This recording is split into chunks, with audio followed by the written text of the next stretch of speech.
Hai semuanya, balik lagi di channel Sabrina.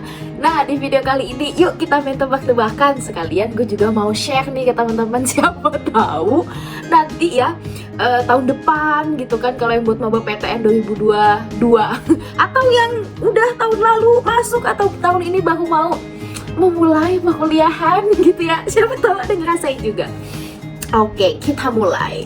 Jadi gini guys, pas gue menjalani perkuliahan, apalagi ya bener-bener tuh kayak udah angkatan tua yang kayak magang lah, praktikum, skripsi gitu kan, sampai akhirnya bener-bener gue lulus gitu kan, lulus sarjana, dek gitu loh, kayak oh iya bener, kayak ternyata ya selama ini tuh ada yang salah, ada yang perlu diperbaiki. Oh ya ampun, ternyata di part ini tuh belum semestinya, belum ideal atau bener-bener salah lah gitu. Jadi kayak ya emang harus dibenerin gitu loh.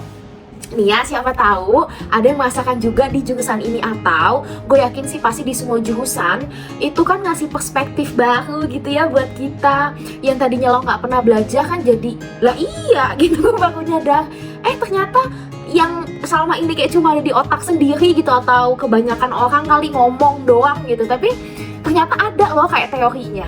Yuk kita mulai. Nih jadi gini guys,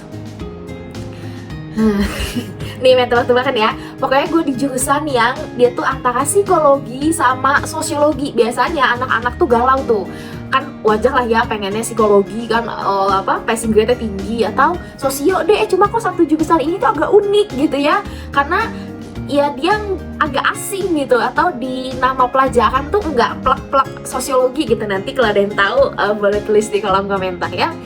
Oke guys, yang pertama, gue menyadari bahwa yang namanya hidup tenang, hidup nyaman, lo tuh bisa normal lah gitu ya, bisa ya lo happy menjalani hidup, lo bisa bersosial gitu. Jadi kayak kesannya gitu ya, lo tuh tetap butuh uang, butuh gadget, atau ya kekayaan lah segala macem gitu. Tapi ingat, setelah gue masuk jurusan ini gitu ya, namanya manusia itu kan sebuah sistem. Ya kalau lo ada di lingkungan yang ya maaf nih, circle-nya itu enggak nge-support lo lebih baik, ngejatuhin lo atau apa, ya emang biasanya akan lo tuh susah gitu lo buat kayak kayak pengen keluar dari zona nyaman. Karena apa? Kayak semuanya nih yang di sekeliling lo tuh pada kayak gitu. Nah giliran lo nih gitu ya, apalagi nanti pas jurusan ini nyadar, kayak misalkan ya ada anak yang komplain ke ibunya apa gimana gitu, terus ibunya akan ngomong, alah kamu nih udah mama beliin ini apa segala macam gitu ya, tapi kan lingkungan tuh nggak nyaman, berisik, atau ya pokoknya nggak sehat lah segala macam, yang sampai ya amit-amit gitu ya itu anak tuh sampai stres atau mentalitinya mungkin agak ya galau sedikit gitu.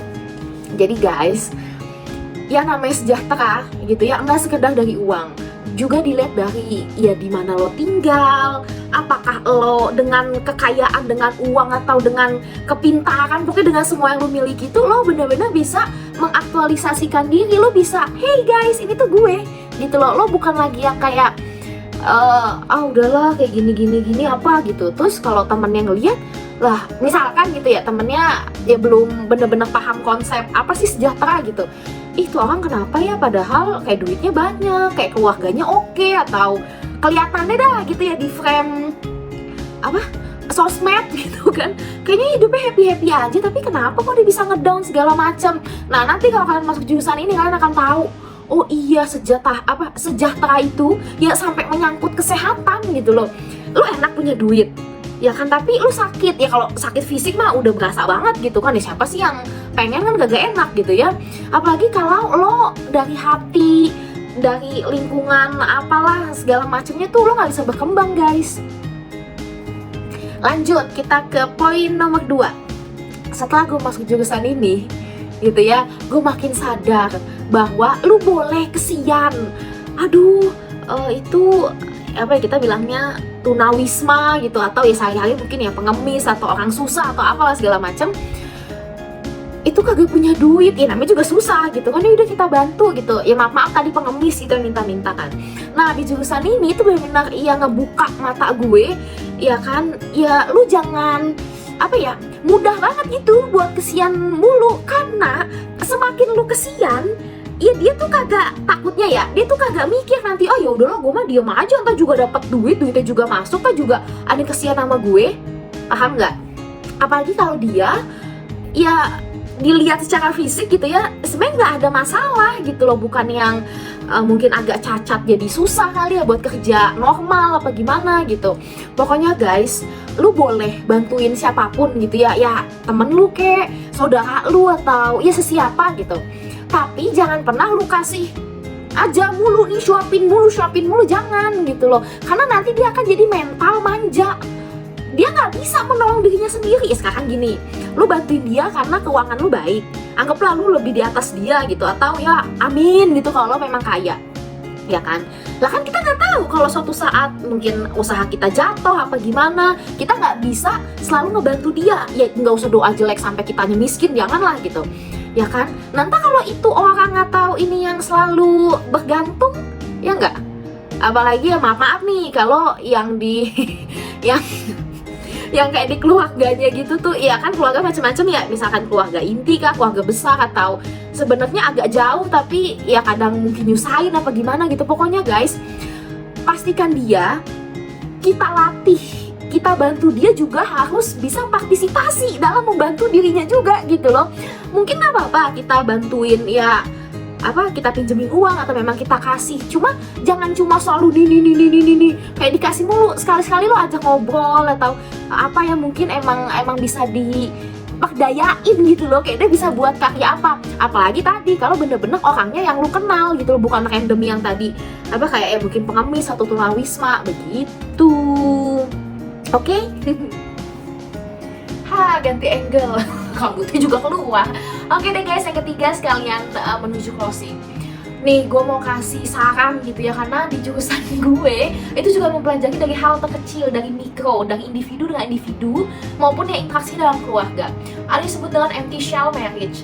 Jadi di saat lo nikah tapi ya empty gitu, kayak nggak ada cinta, nggak ada rasa, ya mungkin lo saling memiliki atau apa. Iya sih, hamil gitu, iya sih anaknya keluar, anaknya ada gede gitu, cuma rasa apa ya, kayak sense of belongingnya tuh nggak ada. Nah ditakutkan ya kan, ya apalagi nih amit-amit gitu ya, ada kekerasan lah atau apa, entah si anak ini nih yang bakal jadi korban banget yang makin gede.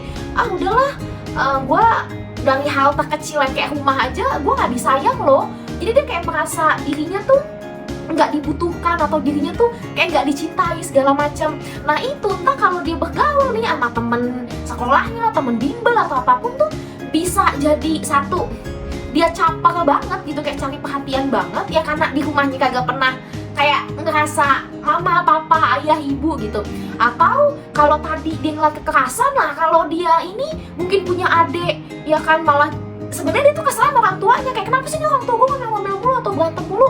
Entar ada kesalahan juga di diri dia gitu kan, yang nggak bijak juga, malah ngebully adiknya atau nanti malah ngebully di sekolah gitu guys. Jadi ada 3 hal tadi gitu ya, bener-bener alhasil menyadari gue bahwa ya alhamdulillah gitu kan, oh gue dikasih apa ya, kayak jalan gitu loh, bahwa gue kuliah di situ sampai lulus gitu kan. Ya kalau sebelumnya kayak keluarga gue atau lingkungan atau apanya gue itu kurang ideal lah gitu, banyak hal-hal yang kayaknya mungkin kurang baik gitu ya, nggak sampai dibilang menyimpang, cuma ya bener nih kayak gini nih, makanya jadi nggak bagus, support systemnya jadi nggak oke gitu kan. Nah makanya ayolah kita mulai dari diri kita gitu loh. Ya masa lu mau nyalain orang tua mulu, gue pernah di fase itu, tapi sampai akhirnya gue nyadar lah kalau gue ngomel-ngomel ya, kalau gue marah-marah emang tiba-tiba Tuhan bisa langsung ngubah yang dulu-dulunya gue kan, enggak gitu loh, emang kayak ini Thanos kan enggak gitu. Oke, kita lanjut yang ketiga. Tadi gue harus ngapus sedikit nih karena memorinya penuh. Jadi harapan gue guys, ya karena kita udah sarjana atau mungkin udah master gitu, nggak akan ada lagi nih ceritanya masalah dari segi lu kurang sejahtera secara finance. Harapannya ya lo bisa kerja dengan baik, lo bangun usaha yang boom gitu loh, jadi ya anak lo nggak akan susah lagi. Dan yang paling penting adalah tadi, jangan cuma ngeliat dari segi finance, tapi kalau di saat lo udah punya anak, ya anak itu ditanya, diperhatiin, suaminya diajak ngomong gitu. Jadi ya supaya nih gitu ya, dari hal mikronya aja tuh udah nyaman, anaknya tuh pede, kitanya juga nggak jadi apa ya, bawa-bawa masalah ke urusan kantor mungkin, atau ya nanti jadi ibu pak bos bagus gitu kan, udah kayak drama-drama Korea ya kan, kelihatannya wah gitu, kelihatannya cukup semuanya, tapi kan sayang gitu loh kalau ada kekosongan hati gitu kan, segala macam. Jadi kalian ada yang tahu nggak gue dari jurusan apa? Ya udah, bagi yang tahu boleh tulis di kolom komentar, atau mau tebak-tebakan boleh.